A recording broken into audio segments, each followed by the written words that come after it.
valley reeked of death and silence.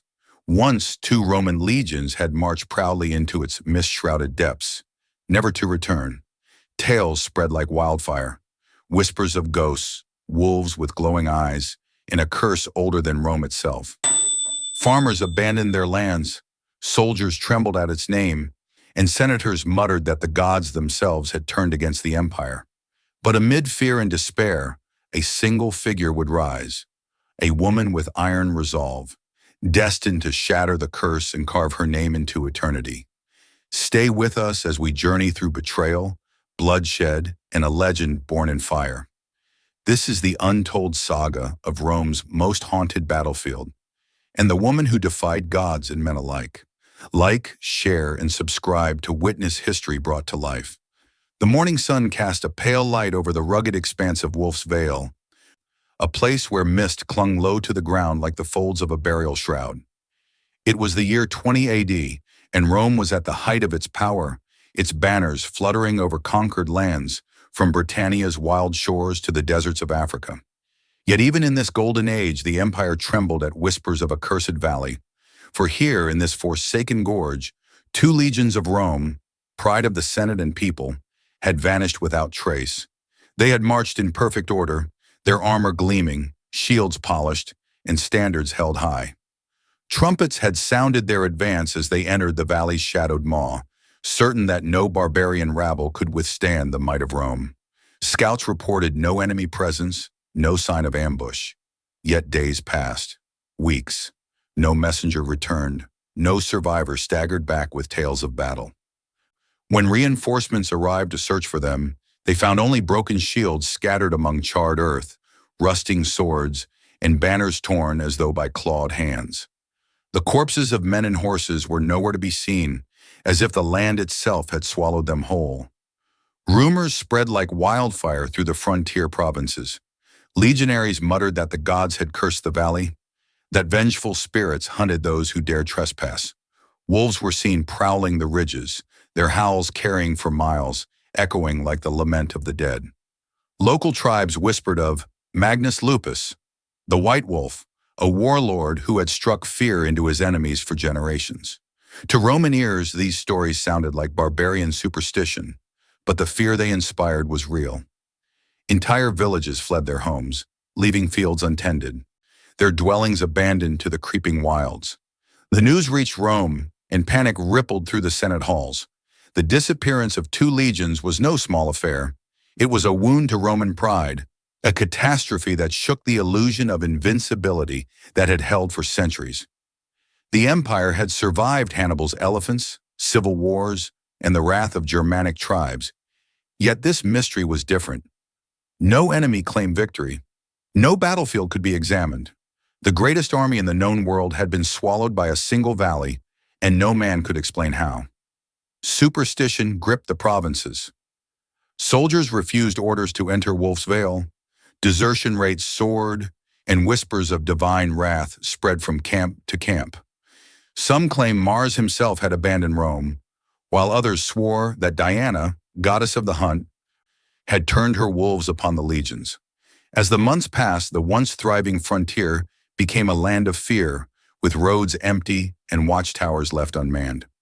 Even Rome's staunchest generals hesitated to march their forces into what had become a graveyard of steel and bone.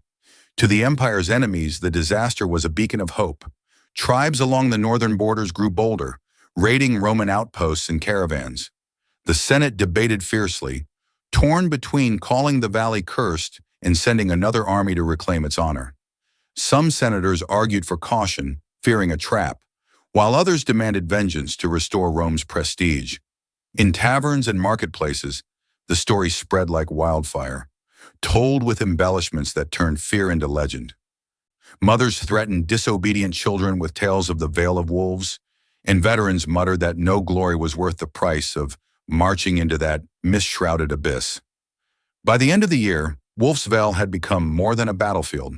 It was a symbol of Rome's vulnerability, a wound in the empire's armor. The missing legions were mourned, their names etched into stone monuments, but their fate remained an unanswered question. For all her power, Rome could not pierce the veil of mystery that shrouded the valley. The land itself seemed to mock her with its silence, daring her to try again. And yet, beyond the fear and whispers, destiny stirred. Somewhere in the heart of Rome, a woman of uncommon courage watched this unfolding tragedy with unshakable resolve. The empire had bled, but she would not let it die. For her, the vanishing of the legions was not the end of Rome's might, it was a challenge.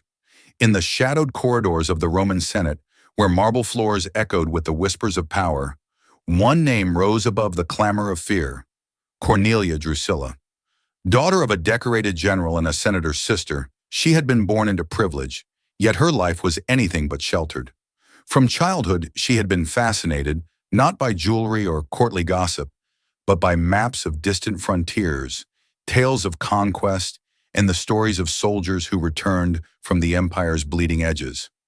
While other girls were groomed for marriage alliances, Cornelia learned to wield a gladius with grace, to ride a war horse, and to read the language of terrain as though it were a sacred script.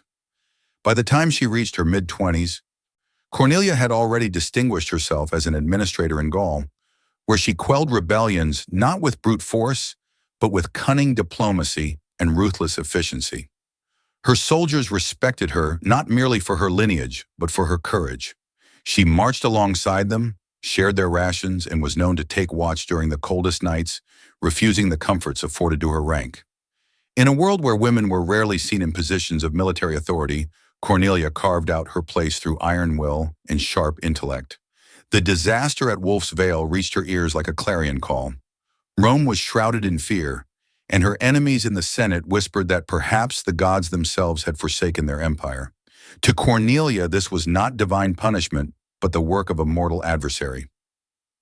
She believed that the disappearance of 2 legions was not the doing of spirits, but of strategy, an elaborate trap laid by a cunning mind. And if there was one thing she could not abide, it was fear ruling over Rome. Cornelia's request to lead an expedition into the Cursed Valley was met with outrage. Senators sneered at her audacity, mocking her as a reckless woman blinded by ambition. "If our finest generals vanished without a trace," one scoffed, "what hope does a lady of noble blood have?" Yet Cornelia met their laughter with silence, her gaze as cold as tempered steel. She petitioned the emperor directly, presenting a plan not merely of vengeance, but of restoration. Restore order, reclaim the land, and prove that Rome's power was unbroken. Her speech, fierce and unflinching, silenced even her critics. The emperor, impressed by her resolve, granted her command of a newly formed legion, Legio Lupina, the Wolf Legion. Unlike her predecessors, Cornelia approached the campaign not as a march of dominance, but as a hunt. She spent months preparing her soldiers, transforming them from disciplined but predictable legionaries into adaptable warriors. She trained them in guerrilla tactics, teaching them to fight in small, agile units rather than rigid formations. Blacksmiths forged lighter armor and reinforced boots for treacherous terrain. Scouts and hunters from distant provinces were recruited, their skills in tracking and survival honed to perfection. Her leadership style was unlike any Rome had seen. She dined with her soldiers, learning their names and hearing their fears. She walked among them at night, reassuring the men who trembled at the thought of Wolf's Vale. Cornelia knew that fear could kill an army before a battle even began, so she attacked it at its root. She told them stories of wolves, creatures revered for their loyalty and ferocity. "We," she declared, standing before a firelit encampment, "will not fear the wolves of this land. We will become them." Word of her preparations spread through the provinces, and with it, a strange thing happened. Hope. Merchants and farmers who had fled the frontier returned to their homes, emboldened by rumors of the fearless woman general. Even the tribes that had mocked Rome began to watch her with wary respect. In a culture where women were expected to remain in the background, Cornelia's defiance of tradition made her a figure of legend before she had even marched a single step toward the Cursed Valley. But Cornelia was not driven by glory. At night, she walked alone through the camp, staring at the stars, thinking of the soldiers whose bones lay hidden somewhere in Wolf's Vale. Many of them were sons of Rome, boys who had grown up on her streets, who had sworn oaths of loyalty to an empire that could not save them. She felt the weight of their deaths like a mantle across her shoulders. This campaign was not just a mission, it was a pilgrimage of vengeance and justice. Her resolve was forged in tragedy. Her father, General Drusus, had died on the German frontier when Cornelia was still a child. His body never recovered. Her mother, broken by grief, retreated from public life, leaving Cornelia to be raised by her uncle, a man steeped in politics but devoid of warmth. From an early age, she had learned that Rome devoured its own heroes, that the Senate valued power more than honor. Perhaps it was this cold upbringing that made her so different from other commanders. She fought not for the Senate's approval, but for something greater: Rome's soul. As winter gave way to spring, Cornelia's preparations neared completion. Her army was lean, disciplined, and battle-hardened, a far cry from the glittering legions that had vanished before them. Each soldier carried not only a gladius but a hunting knife, rope, and tools for survival. They trained to fight in silence, to read the land, and to strike swiftly, vanishing like shadows into the wilderness. Cornelia herself led every drill, her armor as scuffed and worn as her men's. She was no distant commander issuing orders from a golden tent. She was their wolf queen, and they would follow her into the jaws of death itself. On the eve of their march, Cornelia stood before her troops, the campfires casting her in a halo of orange light. "Tomorrow," she said, her voice carrying over the silent ranks, "we march into the mouth of legend. 2 legions entered that valley and never returned. Their spirits call for justice, and we will answer. Remember this: fear is a weapon our enemy wields, but it is one we will turn against him. For every Roman life taken, we will carve his name into eternity." A roar of voices erupted, a thunderous oath sworn beneath the stars. In that moment, the cursed valley was no longer a tomb.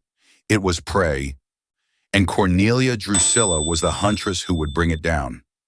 Even as Cornelia Drusilla forged her army into a weapon worthy of legend, the heart of the empire beat with unease. Rome, the eternal city, was a mosaic of marble splendor and shadowed intrigue. Senators in their flowing togas gathered beneath towering columns, their voices sharp with debate and fear. The mystery of Wolf's Vale was no longer just a frontier calamity. It had become a symbol of Rome's vulnerability, an open wound festering beneath the veneer of imperial might. The disappearance of 2 legions had shattered an illusion, carefully built over centuries, that Rome was invincible. Every citizen of the empire, from the merchants of Alexandria to the shepherds of Hispania, had been taught to believe in Rome's unstoppable legions, in the iron discipline that conquered the known world. Now that faith faltered. Mothers whispered prayers over their children, merchants raised prices on goods bound for the frontier, and soldiers muttered omens in the barracks. The Senate chambers buzzed with whispers of divine punishment, each faction twisting the tragedy to suit their political ambitions. At the heart of the chaos stood Emperor Tiberius, a man whose calculating mind was as sharp as any general's blade, yet who was cursed with a temperament that leaned towards suspicion and caution. To him, Wolf's Vale was more than a battlefield. It was a threat to the stability of his reign. His advisors urged restraint, some insisting that further losses would embolden Rome's enemies, while others demanded immediate retaliation to save face.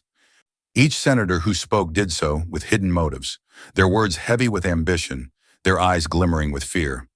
Whispers of rebellion began to stir among Rome's restless provinces. In Germania, tribal leaders spoke openly of Rome's weakness, emboldened by the empire's hesitation. In Gaul, rumors spread that the gods of the wild had cursed Roman steel, that no man-made power could prevail against the spirits of the northern forests. Traders carried these tales from village to village, their stories growing wilder with each retelling.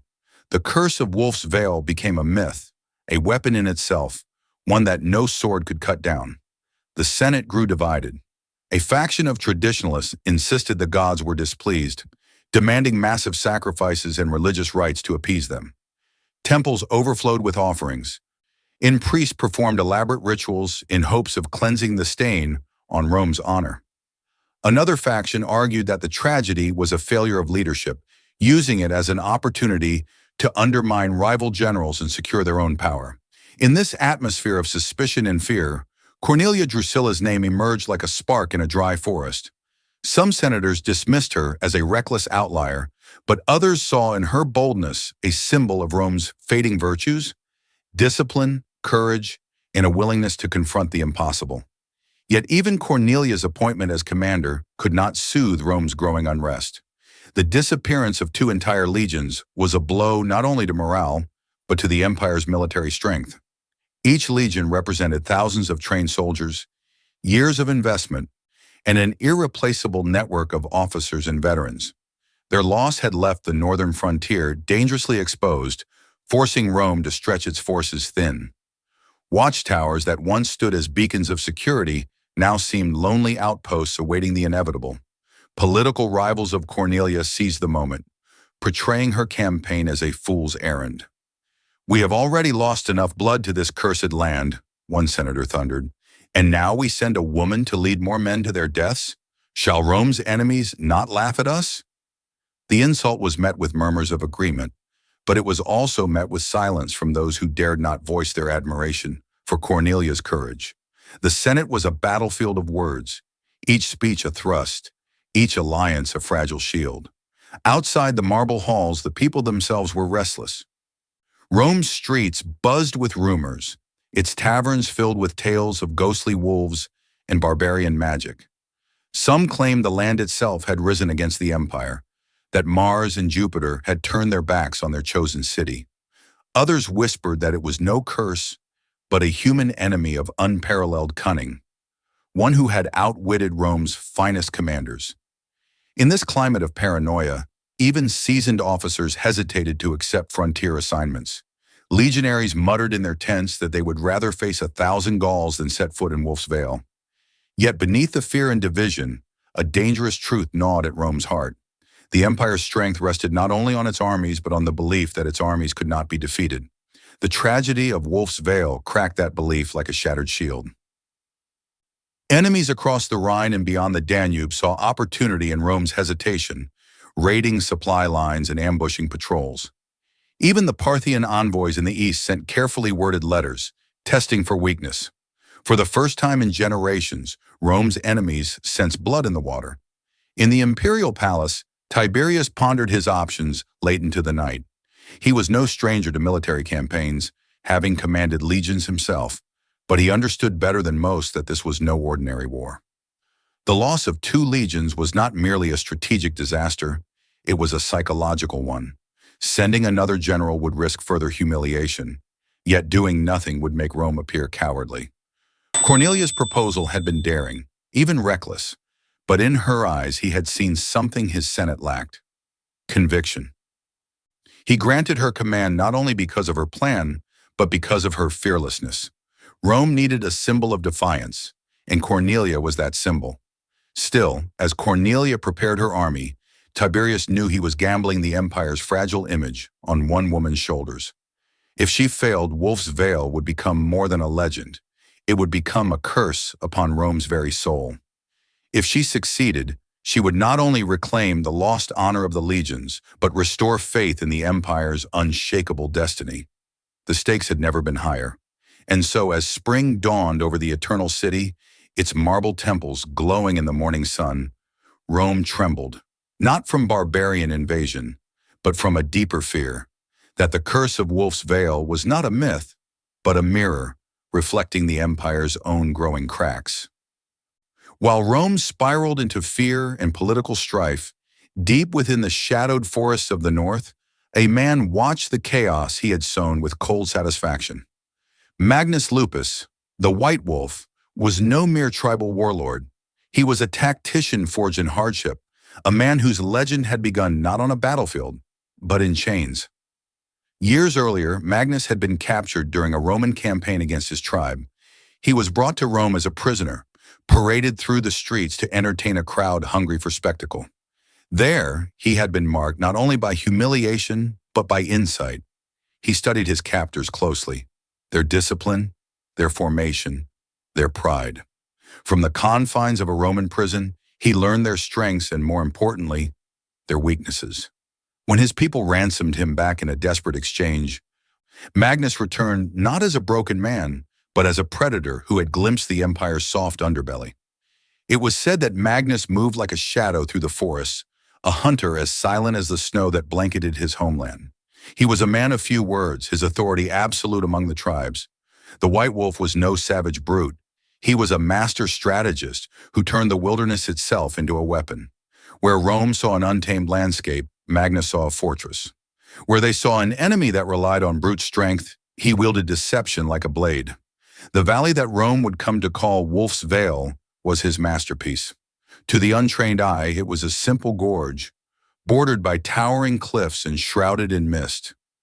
To Magnus, it was a labyrinth of death, each trail mapped and rigged with carefully laid traps. Hidden pits lined with sharpened stakes, deadfalls disguised by undergrowth, and choke points designed for ambushes turned the valley into a death trap. He trained his warriors to melt into the shadows, striking with spears and arrows before vanishing like spirits. Even the wolves of the region, long accustomed to his presence, seemed to obey him, their howls echoing through the night as if heralding his wrath. But Magnus's genius was not limited to physical warfare. He understood the power of fear. He allowed survivors to escape his ambushes, broken, bloodied, and terrified, to carry stories back to their comrades.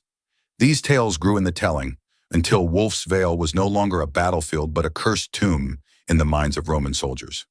Magnus fed this legend carefully, turning Rome's greatest strength, its discipline and morale, into a liability. By the time the Second Legion marched into his valley, the men were already haunted by the specter of defeat. Their fear made them slow, predictable, and vulnerable. They never left. Magnus was a man at war not only with Rome's armies, but with its very identity.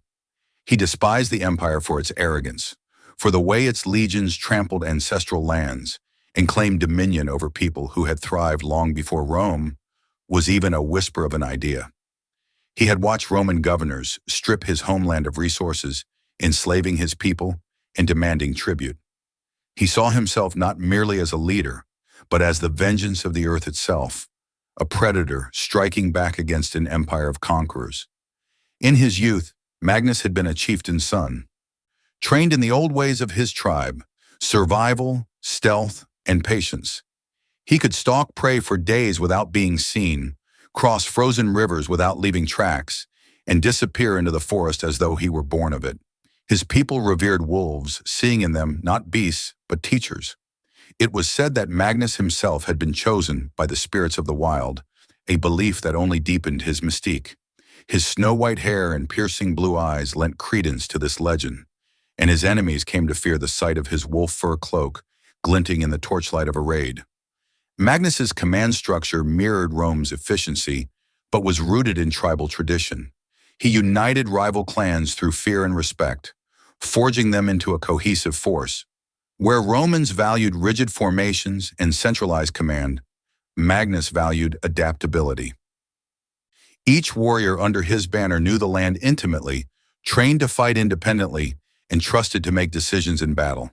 This gave his army an unpredictability that Rome's disciplined legions struggled to counter. The disappearance of 2 Roman legions was not an accident nor mere luck. It was the culmination of years of planning. Magnus knew that Rome would not ignore such a loss, that they would send another force to reclaim their honor. He welcomed it. Every death fed the legend. Every vanished soldier carved another line into Rome's fear. Magnus wanted Rome to bleed slowly, to question its supremacy, to lose faith in its own gods. He wanted the eternal city to tremble at the mention of his name. Yet Magnus was not driven by hatred alone. Beneath his ruthless exterior was a man who loved his homeland fiercely. He had seen villages burned by Roman patrols, families taken in chains, sacred groves cut down for timber to feed Roman war machines. To him, Rome was not a civilization to be admired, but a beast to be slain. He waged war not for conquest, but for survival, for freedom, and for revenge. In this, he was a reflection of Rome itself, unyielding, relentless, and utterly convinced of his own destiny.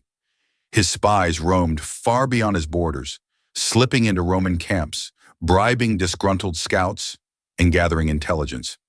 He knew of Cornelia Drusilla long before her army ever set foot on his lands. He respected her resolve, but viewed her as another pawn of Rome's arrogance. The idea of a woman leading a legion amused him at first, but his laughter was short-lived.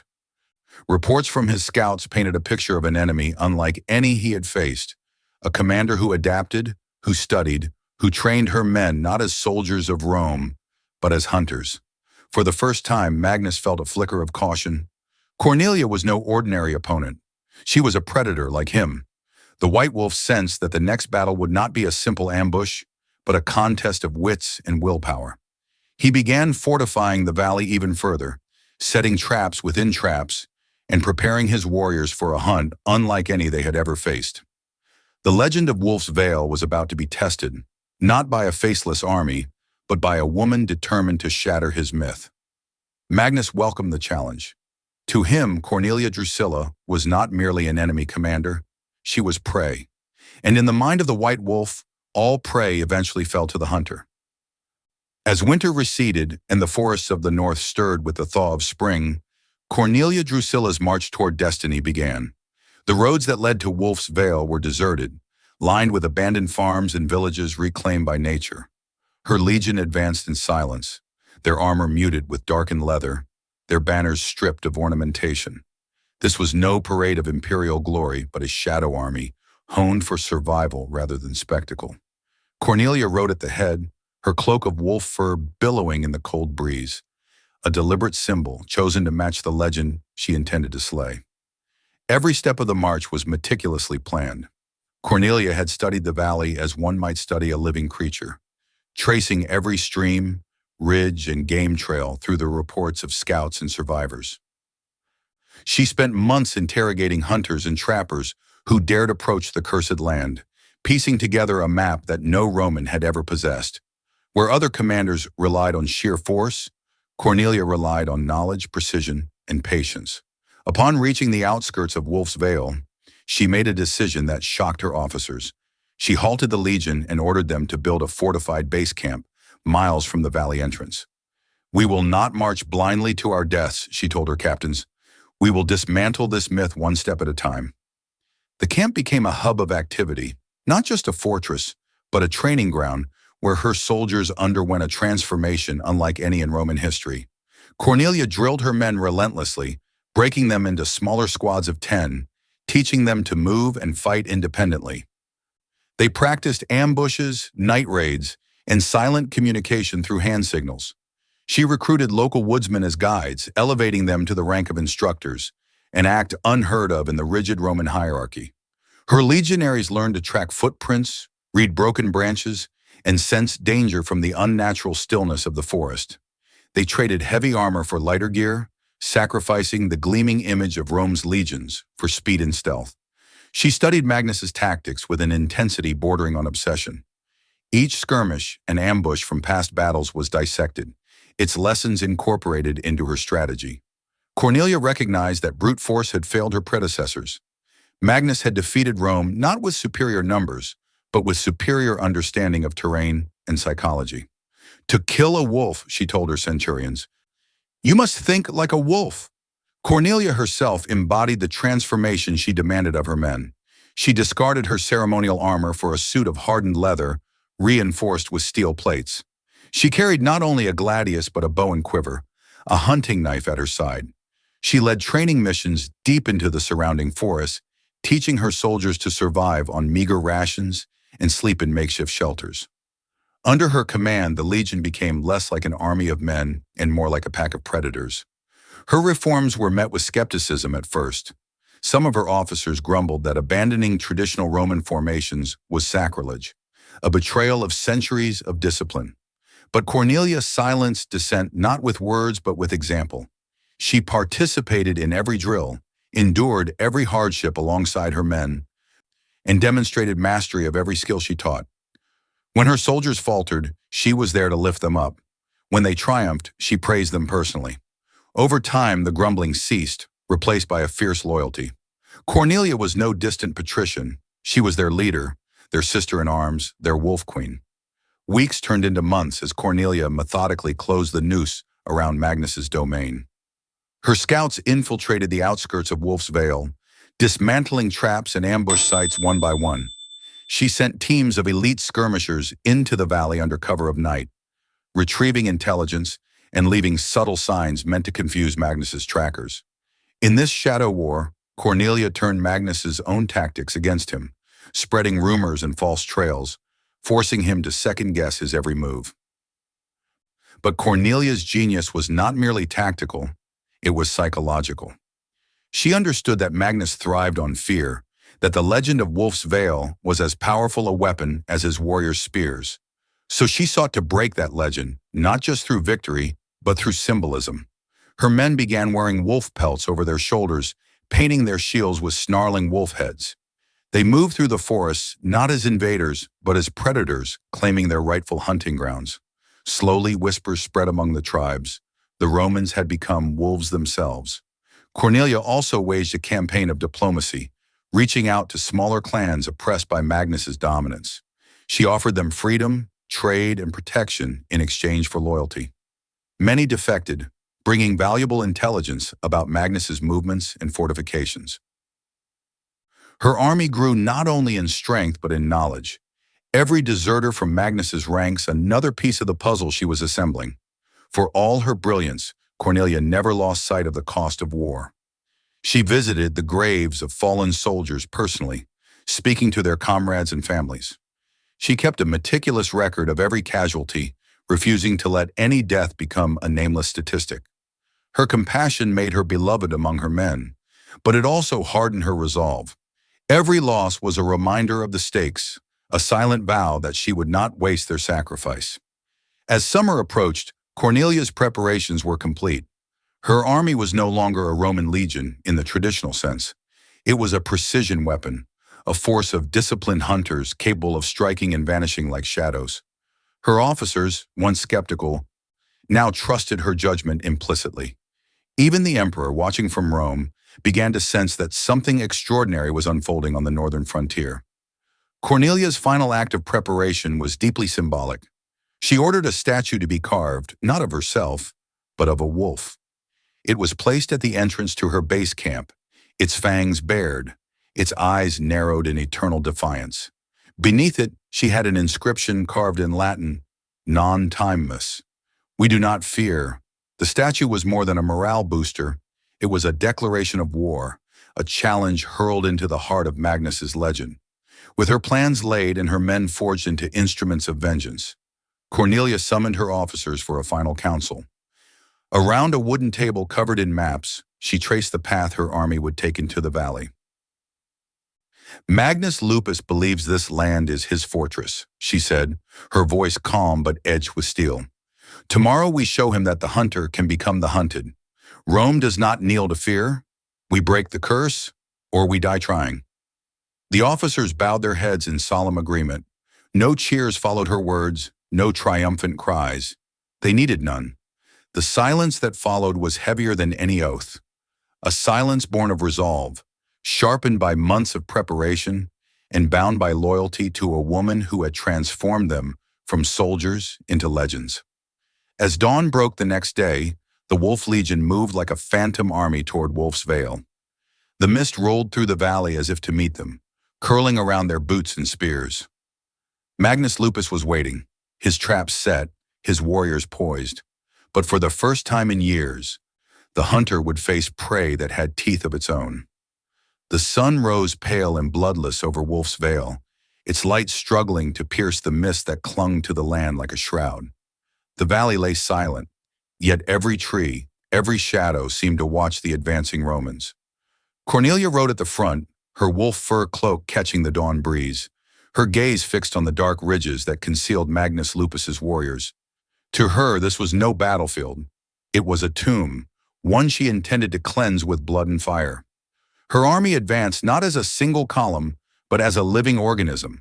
Squads fanned out in disciplined formation, moving with the precision of a hunter stalking prey. Their shields bore snarling wolf heads, their helmets were crowned with dark fur, and their silence was more terrifying than any war cry. Cornelia had turned fear into a weapon, and as the Roman soldiers moved like wraiths through the mist, even Magnus's sentries whispered that the spirits of the slain had returned for vengeance. The ambush came swiftly. A volley of arrows hissed from the tree line, followed by the thunder of hooves as Magnus's cavalry charged. But Cornelia had anticipated this. Her front ranks split, revealing hidden rows of pila throwers who unleashed a devastating counter-volley. Horses screamed and toppled, their riders thrown into chaos. Before Magnus's warriors could recover, the Roman skirmishers vanished into the fog, striking from unexpected angles like wolves themselves. What followed was not a conventional battle, but a symphony of calculated violence. Cornelia's army dismantled Magnus's defenses one piece at a time, striking swiftly and vanishing before the enemy could counter. Small squads infiltrated the forest, setting traps of their own, luring enemy warriors into kill zones. The clash of steel and the cries of the dying echoed through the valley, but never in one place for long. Magnus's forces, once so confident in their home terrain, now found themselves disoriented, hunted in their own fortress. Magnus Lupus himself was no ordinary foe. Tall and broad-shouldered, clad in blackened mail and a wolfskin cloak, he wielded a great axe with terrifying strength. His voice carried over the din of battle, rallying his warriors, holding them firm against Cornelia's relentless assault. To his men, he was more than a chieftain. He was a living legend, a spirit of vengeance incarnate. Even Cornelia, watching him from a distance, felt a flicker of admiration for the savage genius that had humbled Rome. But admiration did not dull her resolve. She had spent months preparing for this moment, and now every decision, every sacrifice bore fruit. Her men moved with lethal efficiency, cutting Magnus's army into isolated pockets, forcing them into brutal close-quarters combat where Roman discipline prevailed. The valley, once a symbol of terror, became a crucible of Roman steel, its mist now filled with the screams of Magnus's warriors. The decisive moment came at dusk. Cornelia ordered a feigned retreat, drawing Magnus and his elite guard into a narrow gorge deep within the valley. Believing victory within his grasp, Magnus charged, his warriors roaring as they pursued. But Cornelia had anticipated his every move. As the enemy entered the gorge, Roman engineers triggered a rock slide, sealing the exit behind them. From the heights above, archers rained death upon the trapped warriors, while infantry poured in from both ends, encircling Magnus's force. The battle that followed was savage and intimate. In the choking mist and fading light, swords clashed and shields splintered. Magnus fought like a creature possessed, his axe felling Romans with every swing. Cornelia herself descended into the fray, gladius in hand, cutting through Magnus's guard to face him directly. Their duel was the stuff of legend. Magnus swung his axe with terrifying speed, each blow enough to shatter bone, but Cornelia's precision and agility kept her alive. They circled each other like predators, steel flashing in the twilight. Magnus roared with fury, his strength unmatched, but Cornelia's calm, measured strikes began to wear him down. She feinted left, then drove her blade upward, piercing his chest through a gap in his armor. Magnus staggered, blood darkening his cloak, but even in defeat his eyes burned with defiance. "You have become the wolf," he rasped, before collapsing to the blood-soaked earth. The death of Magnus Lupus shattered his army's resolve. The surviving tribesmen fled into the night, their cries echoing through the forest. Cornelia stood over the fallen warlord, her blade still dripping, her breath ragged. Around her, her soldiers raised their shields in silent salute, not with cheers, but with solemn reverence. This victory was not triumph alone, it was vengeance, justice for every Roman life lost in Wolf's Vale. By dawn, the valley was silent once more. Cornelia ordered the burial of her fallen soldiers with full honors, their graves marked with wolf head carvings as a symbol of their transformation. Magnus's body was burned on a pyre, a gesture of respect to a worthy enemy. She knew this act would resonate among the northern tribes, demonstrating Rome's strength tempered by honor. The legend of Wolf's Vale did not die that day. It was reborn. But now it was a Roman legend, a tale of a woman who had faced fear and conquered it, who had transformed her soldiers into wolves and broken the curse that had haunted Rome for years. Songs would be sung of Cornelia Drusilla, the Wolf Queen of Rome, whose name would echo through centuries. When she returned to Rome, the city erupted in celebration, but Cornelia met the adulation with quiet dignity. She did not bask in triumph. Her heart remained with the men who had fallen, with the blood-soaked soil of Wolf's Vale. Yet she knew their sacrifice had not been in vain. She had not only avenged them, but redefined what it meant to be Roman. Courage forged through hardship, wisdom born from humility, and the will to face darkness without flinching. And so the empire, once shaken to its core, stood taller than ever. The northern frontier was secure, the tribes cowed, and Rome's enemies whispered of a commander whose spirit matched the ferocity of any barbarian warlord. Cornelia Drusilla had not just won a battle, she had restored Rome's soul. Wolf's Vale would forever remain a haunted place, its mist swirling over unmarked graves. But it was no longer a symbol of fear. It was a monument to Roman resilience, and to the woman who had dared to hunt the wolf in his own den and returned with his pelt.